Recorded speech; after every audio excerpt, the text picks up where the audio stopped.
Hello नमस्ते। आज मेरो जन्मदिन। म जन्मदिन सँगसँगै आज म हाइकिङ र राइडिङमा निस्केको छु।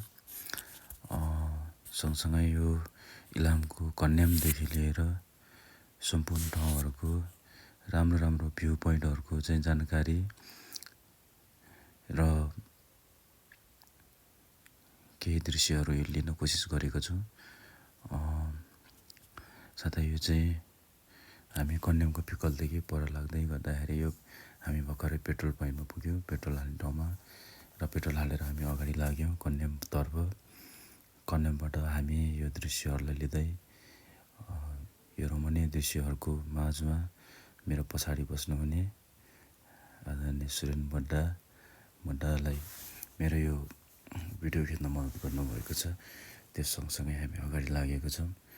यो रमाइलो दृश्य, रमाइलो घरहरूलाई पछ्याउँदै दृश्यमा कैद गर्दै हामी अगाडि लाग्ने कोसिस गरेको छौँ।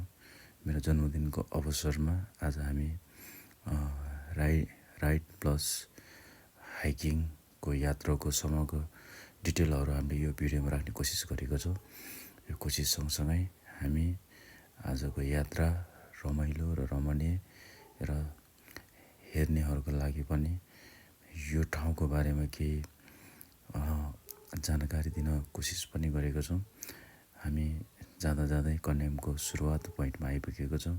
रमणीय यो चिया दृश्य, चियाको बगान सँगसँगै यो रमाइलो ठाउँहरूलाई पछ्याउँदै हामी अगाडि बढेका छौँ। मेरो पछाडिबाट खिच्दै हुने यो क्यामेरा खिच्न कोसिस गर्दै हुनुहुने आदरणीय साथीलाई धन्यवाद दिँदै म चाहिँ कन्यामको सुरु पोइन्टमा आइपुगेको छु। यो भिडियो खिच्दै क्रममा हामी बिस्तारै आज हामी जुन पाथिभरा सानो पाथिभरा मन्दिरको प्राङ्गणमा पुग्ने कोसिस गरेका छौँ। यो चाहिँ कन्याम, अहिले हामी जुन दृश्य देखिरहेको छौँ यो दृश्य चाहिँ कन्यामको मेन पोइन्ट हो, जहाँ चाहिँ हजारौँ दर्शकहरू, हजारौँ पर्यटकहरू दैनिक रूपमा वेस्ट बङ्गाल लगायत सिक्किम, इन्डियाको विभिन्न ठाउँहरूबाट चाहिँ यहाँ आउने गर्दछन्। त्यो बिचमा हामी पनि यो दृश्यलाई कैद गरेर कतिपय देश तथा विदेशमा रहनुहुने सम्पूर्णहरूलाई देखाउन र यहाँ आउनको निमित्त पनि हामी यो दृश्य बनाउँदैछौँ, यो भिडियो कैद गर्दैछौँ। यो कन्यामको जुन देखिरहनु भएको छ, कन्यामको यो मेन भ्यू पोइन्ट हो। हामी यहाँबाट अगाडि लाग्दैछौँ, जहाँ हाम्रो गन्तव्य रहनेछ पाथिभरा, सानो पाथिभरा मन्दिर। हामी त्यहाँको दृश्यलाई पनि केही समय पछि राख्ने नै छौँ। हामी चाहिँ कन्यामको केही दृश्यहरू देखाउँदै हामी हाइकिङको रूपमा हिँड्दै माथि लगभग 1 घन्टाको दूरीमाथि चढ्ने कोसिस गर्नेछौँ। त्यो चढ्ने क्रममा र झर्ने क्रमका सम्पूर्ण भिडियोहरू तपाईँहरूको माझमा राखेका छौँ। हामी अहिले चाहिँ कन्यामको यो रमणीय दृश्य, चिया बगान, नेपालकै सुन्दर इलामलाई कैद गर्दै हामी अगाडि बढेको छौँ। अगाडि बढ्ने क्रममा विभिन्न ठाउँहरूको रमणीय दृश्यहरूलाई केही कैद गर्ने कोसिस गर्दै हामी अगाडि बढ्दैछौँ। तपाईँहरू पनि यो दृश्यहरूलाई हेर्दै सहयोग गरिदिनु होला। मेरो आज जन्मदिनको उपलक्ष्यमा सम्पूर्ण यो मेरो दर्शक, मेरो सामाजिक सञ्जालमा जोडिनुभएका तमाम आदरणीय साथीहरूलाई यो दृश्यहरू कैद गर्दै देखाउन गइरहेको छु।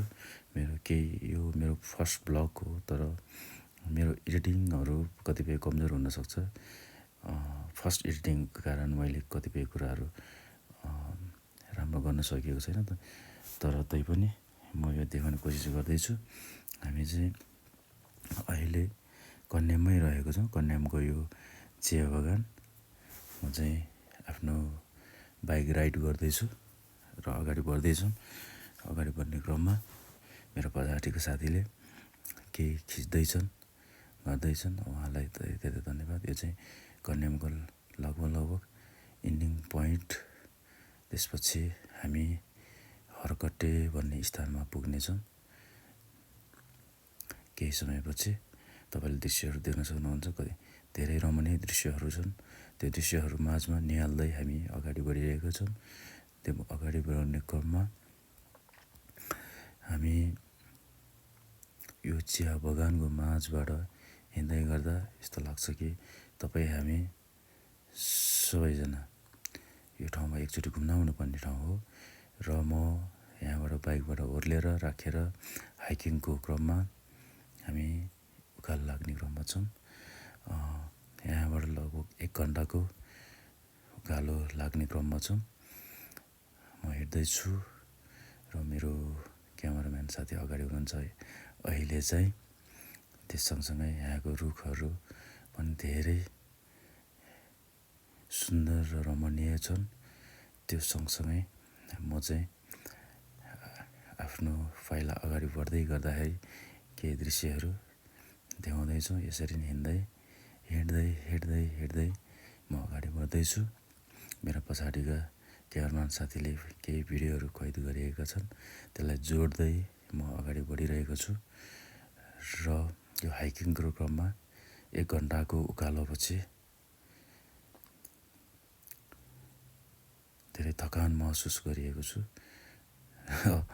र त्यसैपछि म यसको सबैभन्दा रमणीय दृश्य यहाँको चुचुरोमा पुग्दा गुगल पोइन्ट भनिन्छ। नेपालको गुगल पोइन्टमा पुगेको छु। यसको टापुरोमा गुगल पोइन्टमा गएर केही दृश्यहरू लिने कोसिस गरेँ र फोटो भिडियोहरू पनि लिए हामीले। यो गुगल पोइन्टको माझमा बस्दै गर्दाखेरि धेरै आनन्दको महसुस भएको पनि म हजुरहरूलाई जानकारी गराउन चाहन्छु। म यहाँ बसेर धेरै एकछिन थकाइ मारे तल हेर्दै गर्दाखेरि धेरै रमणीय दृश्यहरू, केही फगी लागेको कारणले, बादलको कारणले केही देख्न अलि असहज भए पनि हामी रमाइलो गर्दै यो यात्राको क्रममा हामी अब केही क्षण पछाडि तल झर्ने कोसिस गऱ्यौँ। यो र बाटोको क्रममा हामी यहाँ भएका रमणीय दृश्यहरूलाई मजा लिँदै पिङ खेल्दै गुगलको यो लोगोसँगै केही दृश्यहरू भिडियोहरू लिँदै रमाइलो गर्दै हामी अगाडि बढ्ने कोसिस गरिरहेका छौँ। यो साँच्चै नै एकदम रमणीय स्थल छ। हजुरहरू सबैजना घुम्न आउनको लागि पनि म अनुरोध गर्न चाहन्छु। नेपालको इलाम जिल्ला गुगल पोइन्ट हरकटेबाट केही माथि हामी अगाडि बढ्नुपर्ने हुन्छ। त्यो गुगल पोइन्टबाट सकिएपछि हामी हाइकिङ क्रममा हामी ओह्रालो लाग्ने क्रममा अगाडि बढ्यौँ। त्यसपछि हामी पाथिभरा मन्दिरको फेदैमा रहेको यो पाथिभराको फेदको मन्दिरमा दर्शन गर्न पुग्यौँ। र मेरो जुत्ता खोलेँ, मोबाइल राखेँ। त्यसपछि अगाडि बढेँ र भगवान्लाई ढोगेँ। आफ्ना केही कुराहरू भगवान् समक्ष राख्दै म बाहिर निस्केँ। बाजे हुनुहुन्थ्यो बाहिर पुजारी। त्यसपछि उहाँसँगै अगाडि बढ्दै रुममा आएर सरहरूसँग बर्थडे पार्टीको सेलिब्रेसन गर्ने कोसिस गरेँ। सेलिब्रेसनको क्रममा साथीहरूसँग सरहरूसँग केक काटेँ, रमाइलो गरेँ। र आजको भ्लग एवं मेरो आजको दिनचर्या, मेरो बर्थडेको दिन, बर्थडे स्पेसल डे आजबाट आज रमाइलोको साथ समाप्त हुने छ। साथसाथै आज हाम्रो हाकिम साहब यस भन्सार कार्यालयको प्रमुखज्यूसँग केक काट्दै एकअर्कामा सेलिब्रेसन गर्दै हाम्रो यो आजको मेरो दिनचर्या समाप्त हुनेछ। साथै मेरो आजको स्पेसल बर्थडे एवं जन्मदिनको उपलक्ष्यमा सम्पूर्ण देश तथा विदेशमा रहनुहुने सम्पूर्णमा हार्दिक मङ्गलमय शुभकामना व्यक्त गर्दै र मलाई पनि शुभकामना दिनुहुने